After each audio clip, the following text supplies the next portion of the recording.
Hey there, welcome to our channel. Today, we're diving into one of the most asked questions: how to make money online without freelancing. Freelancing isn't for everyone.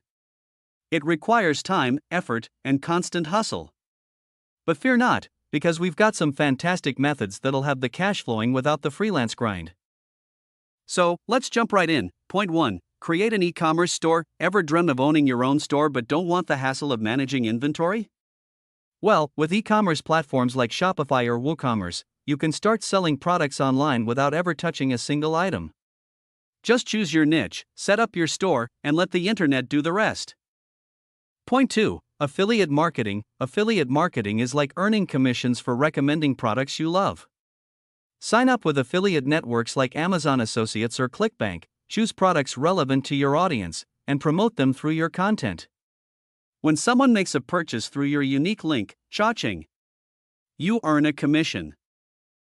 Point 3. Create digital products. Got a skill or knowledge you're passionate about? Turn it into a digital product. Whether it's an ebook, online course, or digital templates, the internet is your marketplace. Create once, sell forever. Plus, you're not trading time for money like freelancing. Thanks for watching. Don't forget to like, share, and subscribe for more tips on mastering the online world. Until next time, stay inspired and keep hustling.